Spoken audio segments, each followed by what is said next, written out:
বন্ধুরা, এই প্রতিটি কোশ্চেনই আপকামিং তোমাদের প্রতিটি চাকরি পরীক্ষার জন্য মোস্ট ইম্পর্টেন্ট। তো ক্লাসটা মন দিয়ে শেষ পর্যন্ত দেখতে থাকো এবং চ্যানেলে যারা প্রথমবার ভিজিট করছো অবশ্যই ভিডিওকে একটি লাইক করে দেবে। চ্যানেলকে যারা সাবস্ক্রাইব করে রাখোনি অবশ্যই সাবস্ক্রাইব করে নেবে।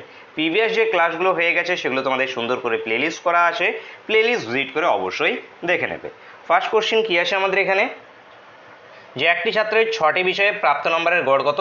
88। পরে দেখা গেল 68-এর বদলে 86 লেখা হয়েছে, আসল গড় কত সেটি আমাদেরকে নির্ণয় করতে হবে। কিভাবে করব? এখানে দেখো যে 6টি বিষয়ের নাম্বারের গড় কত আমাদের 88।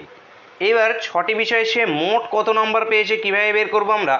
এই 6 দিয়ে 88কে আমরা গুণ করে দেবো, তাহলে কত আসবে? 6 48-এর 8, হাতে 4, 6 48, 4 52, 528 তার মোট নাম্বার। কিন্তু এই যে মোট নাম্বার, এখানে কিছু কিছু ভুল আছে। কি ভুল আছে? কিছু বেশি লেখা হয়ে গেছে, কিছু কম লেখা হয়ে যেতে পারে। তো সেটা কিভাবে বুঝবো? এই যে এখানে দেওয়া আছে দেখো, 68-এর বদলে লেখা হয়েছে কত? 88। লেখার কথা ছিল 68, এন্ট্রি করার কথা ছিল 68, কিন্তু ভুলবশত 88 লেখা পড়ে গেছে। তাহলে এখানে কি বেশি লেখা পড়েছে নাকি কম লেখা পড়েছে? বেশি লেখা পড়ে গেছে। যদি বেশি লেখা পড়ে যায় তাহলে এখানে আমাদের কি হয়ে যাবে? মাইনাস হয়ে যাবে। কত মাইনাস হয়ে যাবে? যতটা বেশি লিখেছি সেটাকে মাইনাস করে দেবো। কত বেশি লিখেছি সেটা কিভাবে বের করব? লিখেছি আমরা কত? 88, কিন্তু লেখার কথা ছিল আমাদের 68। তাহলে এই দুটো ডিফারেন্স নিয়ে নাও এখানে। তাহলে এই দুটো যদি আমরা এখানে ডিফারেন্স নিই, 68 88 না, 86 লেখা হয়ে গেছে। তাহলে যেটা আছে 86 থেকে আমরা এটাকে যদি বাদ দিয়ে দিই তাহলে 16 8 18 এখানে কি হয়ে গেছে? বেশি লেখা পড়ে গেছে। তার মানে এই সমষ্টির মধ্যেও সেটা বেশি এসে গেছে। তাহলে 18কে বাদ দিয়ে দেবো, তাহলে আসবে কত? 510। এই 510টা হলো কি তার আসল নাম্বারের সমষ্টি, মানে 6টি বিষয়ে আসল নাম্বারের সমষ্টি 510। তাহলে এই 6টি বিষয়ের আবার কি আমাদের আসল গড় বের করতে হবে। তাহলে কি 6টি বিষয় দিয়ে ভাগ করে দাও। তাহলে কি 6 48, 49 50 51 মানে 30, 5 6 30 মানে 85। তাহলে আসল গড় কত? আসল গড় 85। Answer option B. আশা করি বুঝতে পেরেছো। কোনো ডাউট থাকলে অবশ্যই কমেন্ট করে জানাবে। নেক্সট কোশ্চেন দেখো, এ ও বি ট্যাপ একটি বালতিকে যথাক্রমে 8 ঘন্টা ও 6 ঘন্টায় জল পূর্ণ করতে পারে। যদি উভয় ট্যাপ খুলে দেওয়া 3 ঘন্টা পরে এ ট্যাপটি বন্ধ করে দেওয়া হয় তবে বালতিকে জল পূর্ণ করতে বি ট্যাপের আর কত সময় লাগবে সেটি আমাদেরকে ফাইন্ড আউট করতে হবে। 9 এবং চৌবাচ্চার কোশ্চেন। অধ্যায়ভিত্তিক ক্লাসগুলো দেখো তোমাদের প্লেলিস্ট করা আছে। দেখো সবগুলো অধ্যায়ের একটা করে আলাদা করে প্লেলিস্ট আছে, সেই প্লেলিস্ট ভিজিট করে দেখে নেবে। সেখানে তোমাদের অধ্যায়ভিত্তিক ক্লাসগুলোকে দেওয়া হচ্ছে। মিডিলে তোমাদের অধ্যায়ভিত্তিক ক্লাসও থাকছে, সেগুলো তোমরা অবশ্যই রেগুলার অ্যাটেন্ড করবে। তো এখানে দেখো এ ট্যাপ 8 ঘন্টায় পূর্ণ করছে, ঠিক আছে। এবার বি ট্যাপ 6 ঘন্টায় জল পূর্ণ করে। এবার আমরা কি নিয়ে নেবো? এদের লসাগু নিয়ে নেবো। কত? 24। এবার এ ট্যাপ যেটা আছে প্রতি ঘন্টায় কত? আচ্ছা, 8 ঘন্টায় জল পূর্ণ করে, তাহলে প্রতি ঘন্টায় 3 ইউনিট করে জল ঢোকায়। বি ট্যাপ যেটা আছে প্রতি ঘন্টায় কত করে? 6 4 6 24, 4 ইউনিট করে জল ঢোকায়। টোটাল জল ধরে কত সেই এতে? বালতিকে যথাক্রমে এত ঘন্টায় জল পূর্ণ করতে পারে। আচ্ছা, তো এখানে টোটাল জল কত আমাদের? 24, ঠিক আছে। 24 ইউনিট বা 24 লিটার যা ইচ্ছে ধরে নাও। এবার এখানে কি আছে আমাদের? যদি উভয় ট্যাপ খুলে দেওয়ার 3 ঘন্টা পর এ ট্যাপ বন্ধ করা হচ্ছে। তো এই যে আমাদের এবার উভয় ট্যাপ খুলে দেওয়া হয়েছে। প্রথমে যদি উভয় ট্যাপ খুলে দেওয়া হয় তাহলে এ ট্যাপ যেটা আছে 3 ইউনিট জল ঢোকাবে, বি ট্যাপ যেটা আছে 4 ইউনিট জল ঢোকাবে। তো আলটিমেটলি এরা দুজন মিলে উভয় মিলে কত? 7 ইউনিট জল ঢোকাবে। 7 ইউনিট প্রতি ঘন্টায় 7 ইউনিট করে জল এখানে যেটা আছে ঢোকাচ্ছে। তো এখানে প্রতি ঘন্টায় 7 ইউনিট করে, তাহলে উভয় ট্যাপ কত ঘন্টা পর্যন্ত খোলা ছিল? 3 ঘন্টা পর্যন্ত। তাহলে 3 ঘন্টায় কতখানি জল ঢুকিয়ে দেবে এরা? এখানে 3 7 21 লিটার বা 21 ইউনিট জল তারা সেখানে জল পূর্ণ করলো। এইবার এই 3 ঘন্টা পরে এ ট্যাপকে বন্ধ করে দেওয়া হয়েছে, ঠিক একদম কাজ ছেড়ে যাওয়ার অঙ্কের মতো। তো এ ট্যাপকে বন্ধ করে দেওয়া হচ্ছে, তাহলে এবার বলা হয়েছে যে বি ট্যাপ আর কত সময় লাগবে, বি ট্যাপের যেটা আছে আর কত সময় লাগবে। তাহলে আর কতখানি জল ঢোকাতে হবে? আর জল ঢোকাতে হবে টোটাল এখানে কি আমাদের 24 লিটার জল ঢুকতো, তার মধ্যে 21 লিটার জল ঢুকে গেছে। তাহলে কত? 3 ইউনিট জল ঢোকানো বাকি আছে। এবার কে এ ট্যাপ তো বন্ধ, তাহলে কে খুলছে, বি ট্যাপ আছে, তাহলে বি ট্যাপের কত সময় লাগবে, এখানে 4 দিয়ে আমরা ভাগ করে দেবো, 3/4 ঘন্টা সময় লাগবে। 3/4 ঘন্টা যদি মিনিটে অ্যান্সার থাকে তাহলে সেটাকে মিনিটে কনভার্ট করে নেবে, 60 দিয়ে গুণ করে দেবে, তাহলে এখানে কি অ্যান্সার যাবে 3/4 ঘন্টা। অ্যান্সার হবে আমাদের অপশন বি, অপশন বি এখান থেকে কারেক্ট অ্যান্সার। আশা করি বুঝতে পেরেছে, কোনো ডাউট থাকলে অবশ্যই কমেন্ট করে জানবে। এখানে কেন এই 3/4টাই কেন হলো, কারণ আমাদের বি এরটা শুধু জিজ্ঞেস করা হয়েছে, সম্পূর্ণ টাইমটা জিজ্ঞেস করা হয়নি। সম্পূর্ণ টাইম যদি জিজ্ঞেস করা হতো তাহলে আমাদের কি যোগ হয়ে যেত, কিন্তু আমাদের এখানে সম্পূর্ণ টাইম জিজ্ঞেস হয়, শুধু বি এর টাইমটাই জিজ্ঞেস করা হয়েছে যে বি আর কত সময় লাগাবে, তো এখানে আমাদের 3/4 ঘন্টা। নেক্সট কোশ্চেন কি আছে, 50 কিলোমিটার পার ঘন্টা বেগে ধাবমান 100 মিটার দৈর্ঘ্যের একটি ট্রেন কত সেকেন্ডে একটি স্তম্ভকে অতিক্রম করবে সেটি আমাদেরকে নির্ণয় করতে হবে। তো উত্তর কি চাওয়া হয়েছে সেকেন্ডে, এটা আছে আমাদের কি কিলোমিটার পার ঘন্টায়, তো প্রথমত কিলোমিটার পার ঘন্টাকে আমরা মিটার পার সেকেন্ডে কনভার্ট করে নেব। তো স্পিডটা যেটা আছে আমাদের কি 50 কিলোমিটার পার ঘন্টা, এটাকে মিটার পার সেকেন্ডে করার জন্য কি করতে হয় আমাদের 5/18 দিয়ে গুণ করতে হয়, এটা হলো মিটার পার সেকেন্ড স্পিড। এবার কোশ্চেনে ডিস্টেন্স দেওয়া হয়েছে কত 100 মিটার, 100 মিটার দৈর্ঘ্যের একটি ট্রেন মানে কি, ট্রেনের দৈর্ঘ্যটাই এখানে কি ডিস্টেন্স হবে, কেন বলো তো, কারণ এখানে একটা স্তম্ভকে অতিক্রম করছে, স্তম্ভকে যদি অতিক্রম করে, কোনো বিন্দুকে যদি অতিক্রম করে, কোনো ল্যাম্পপোস্টকে যদি অতিক্রম করে, তাহলে কি আমাদের ট্রেনের দৈর্ঘ্যটা অ্যাকচুয়ালি আমাদের ডিস্টেন্স হয়ে থাকে। এবার সেখানে যদি ট্রেন যদি আমাদের একটা প্ল্যাটফর্মকে, নদীকে বা ব্রিজকে যদি অতিক্রম করে, সেখানে আমাদের কি হয়ে যায়, ট্রেনের দৈর্ঘ্য প্লাস এই প্ল্যাটফর্মের দৈর্ঘ্য বা নদীর দৈর্ঘ্য বা ব্রিজের দৈর্ঘ্য, সেটা অ্যাকচুয়াল ডিস্টেন্স হয়ে যায়। তো এই হয়ে গেল আমাদের কি বের করতে হবে, time. Time is equals two কি ডিস্টেন্স বাই স্পিড, তাহলে ডিস্টেন্সটা কত আমাদের 100, স্পিডটা কত এই 50, 5 গুণ 5/18, তাহলে 5টা আমাদের নিচেই থাকবে, 18টা আমাদের উপরে উঠে যাবে। তাহলে এটা কাটলে এটা কত 2, আর কাটবে না, তাহলে 18 দুগুণে 36/5, 36/5 মানে কত, 5 7 35, আর 10 মানে 7.2 সেকেন্ডে যেটা আছে স্তম্ভকে অতিক্রম করবে। অ্যান্সার বন্ধুরা option C, option C correct answer. Next question দেখো কি বলেছে, যে 5% ক্ষতির পরিবর্তে 5% লাভে বিক্রি করলে এক ব্যক্তির 5 টাকা বাড়তি পায়, ব্যক্তির ক্রয় মূল্য কত সেটি নির্ণয় করতে বলা হয়েছে। 5% ক্ষতির পরিবর্তে 5% যদি সে লাভে বিক্রি করে, তো এরকম যদি থাকে 5% ক্ষতি বা 5% লাভ, বা প্রথমে ক্ষতি তারপরে লাভ যদি থাকে, তাহলে কি করবে, জাস্ট যে এই দুটোকে জুড়ে দেবে, এই দুটোকে জুড়ে দিলে কত চলে আসবে 10, এই 10%-এর ভ্যালুর দাম 5 টাকা, 10%-এর দাম 5 টাকা, তাহলে ক্রয় মূল্য কত 100%-এর দাম কত আমাদের এখানে হয়ে যাবে, 10 দিয়ে গুণ করেছি মানে 50 টাকা, 50 এখান থেকে উত্তর অপশানে এখান থেকে কারেক্ট অ্যান্সার। তো এভাবে মনে রাখতে পারলে রাখবে, আর না হলে এভাবে করবে। দেখো 5% ক্ষতির পরিবর্তে 5% ক্ষতিতে বিক্রি করছিল মানে কি, সে 95%-এ বিক্রি করছিল, ঠিক আছে, ক্রয় মূল্য থেকে 5% ক্ষতি।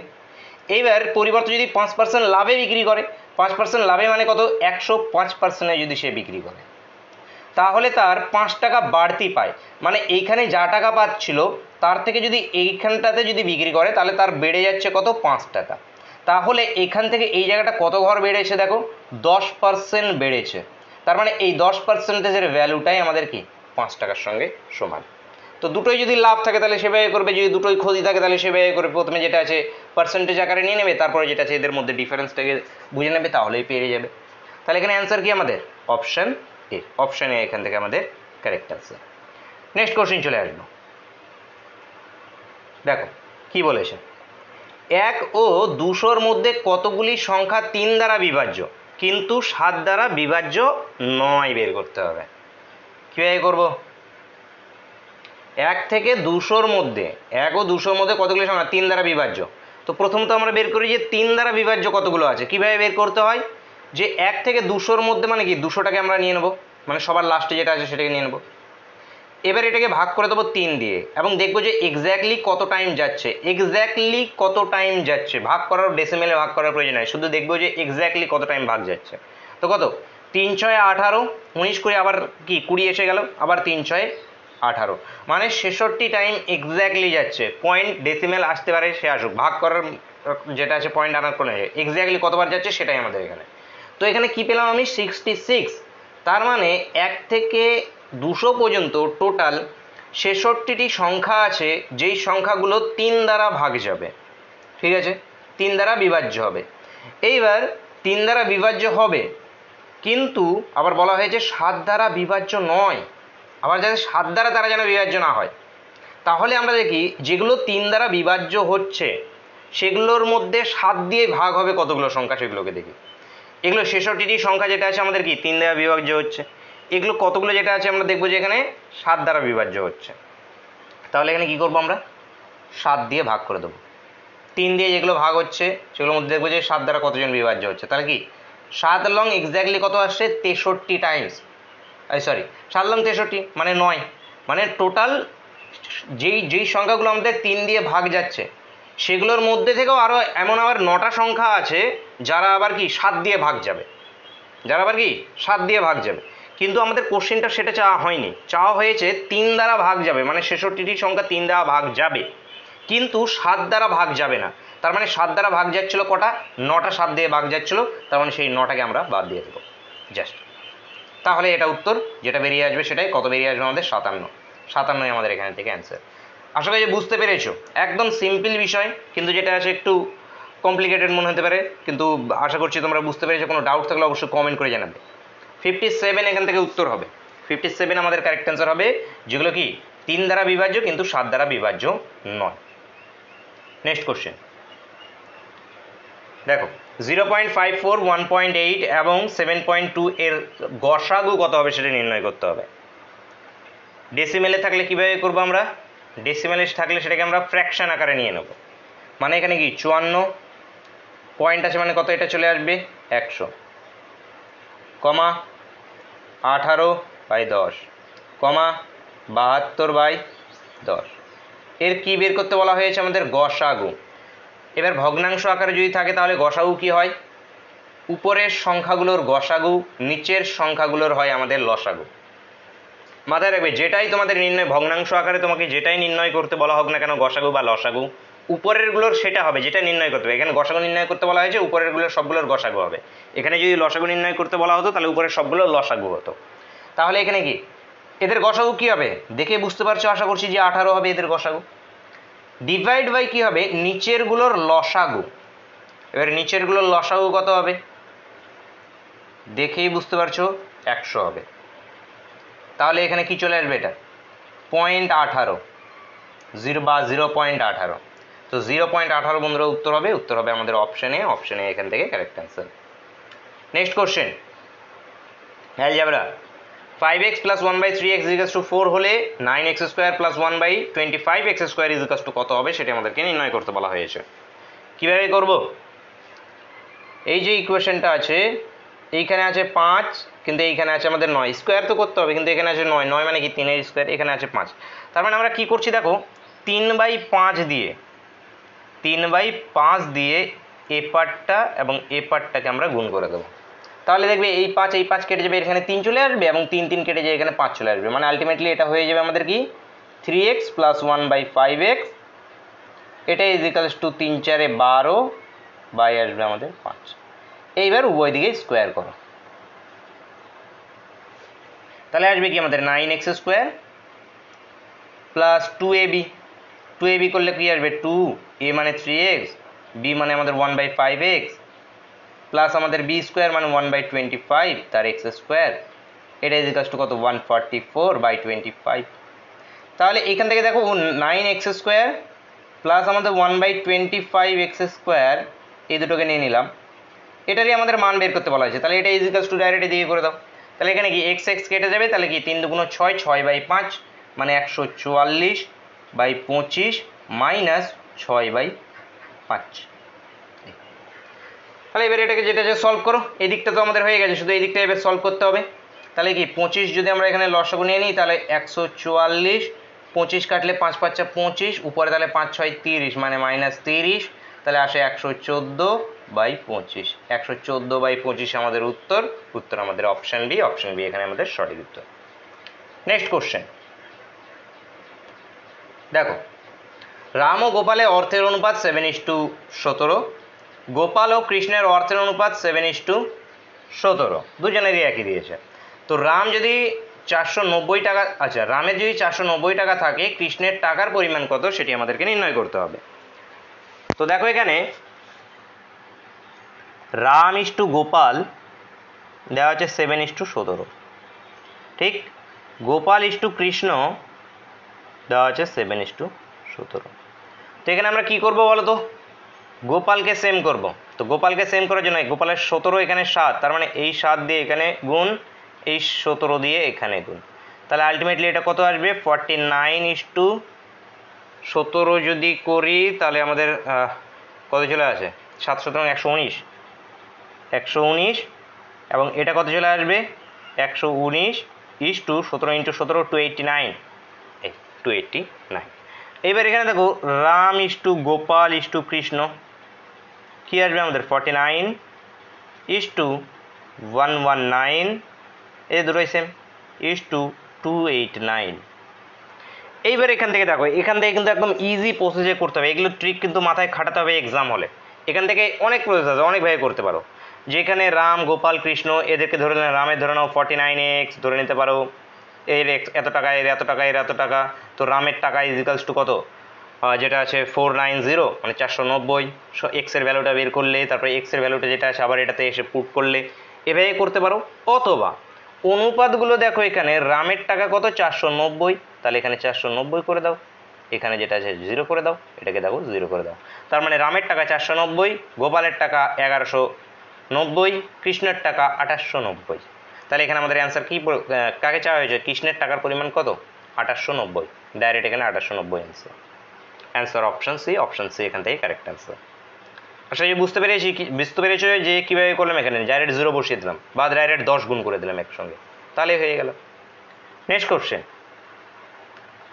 এ একটি কাজ 10 দিনে, বি ওই কাজ 20 দিনে করতে পারে, তারা 5 দিনে একত্রে কাজ করার পর কাজটির কত অংশ বাকি আছে সেটা আমাদেরকে নির্ণয় করতে হবে। তো এ 10 দিনে কাজটি করছে, তাহলে প্রতিদিন এ কত অংশ করে কাজ করছে, 1/10 অংশ। বি কাজটি 20 দিনে করছে, প্রতিদিন বি কত অংশ করে কাজ করছে, 1/20 অংশ।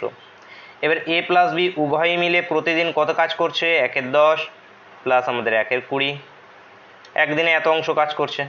তাহলে এটা আলটিমেটলি কত আসবে আমাদের 20 উপরে 2 প্লাস 1 মানে 3/20, একদিনে 3/20 অংশ কাজ করছে। তাহলে তারা 5 দিনে একত্রে কাজ করেছে, তাহলে একদিনে যদি 3/20 অংশ কাজ করে তাহলে 5 দিনে কতখানি কাজ করেছে, 3/20 × 5, কাটাকাটি করলে 4 মানে 3/4 অংশ। 5 দিনে তারা কি 3/4 অংশ কাজ করেছে। এবার কাজ করার পর কত অংশ কাজ বাকি আছে, তাহলে বাকি কাজ কত 1 - 3/4, এটা ইজিক্যালস টু 1/4, 1/4 অংশ কাজ বাকি আছে। Answer option A, option A বন্ধুরা এখানে কারেক্ট অ্যান্সার। নেক্সট কোশ্চেন, সরল সুদের হার কত হলে 400 টাকা 5 বছরে সুদ আসল 520 টাকা হবে সেটি নির্ণয় করতে হবে। দেখো সরল সুদের হার কত হলে 400 টাকা 5 বছরে সুদ আসল হবে কত, যে 520 টাকা সুদ আসল, মানে সুদ প্লাস এখানে কি আছে আসল আছে। তো আসলটা তো আমরা জানি কত 400 টাকা আসল, তাহলে সুদ কত বেড়েছে, সুদ আই বেড়ে গেছে কত 120 টাকা, তার মানে সুদ হলো 120 টাকা। এবার আই ইজ টু PRT/100 কে অ্যাপ্লাই করে দাও, সুদ পেয়ে গেছি কত 420 টাকা। প্রিন্সিপাল আমরা জানি 400 টাকা, রেট অফ ইন্টারেস্ট আমরা বের করব, টাইম জানি 5 বছর, /100, এই 0 0 কাটো, একবারে যদি এখানে কাটি, আচ্ছা 4 দিয়ে কাটো প্রথমে, 3 4 12 মানে 30, 5 দিয়ে কাটলে 5 6 30, তার মানে রেট অফ ইন্টারেস্টটা কত 6%। 6% বন্ধুরা উত্তর, উত্তর আমাদের অপশনে, অপশনে এখান থেকে আমাদের সঠিক উত্তর। নেক্সট কোশ্চেন, নেক্সট কোশ্চেন আছে ক্লাসের শেষ কোশ্চেন এবং তোমাদের জন্য হোমওয়ার্কের কোশ্চেন। সকলেই কমেন্ট করে অ্যান্সার জানাবে, কারেক্ট অ্যান্সার কী আসবে। বার্ষিক কত হারে 15,000 টাকা 3 বছরের সুদ 5,400 টাকা হবে। তো কী অ্যান্সার আসবে সেটি সকলেই অবশ্যই কমেন্ট করে জানাবে। তো বন্ধুরা দেখা হচ্ছে নেক্সট ক্লাসে, থ্যাংক ইউ ফর ওয়াচিং।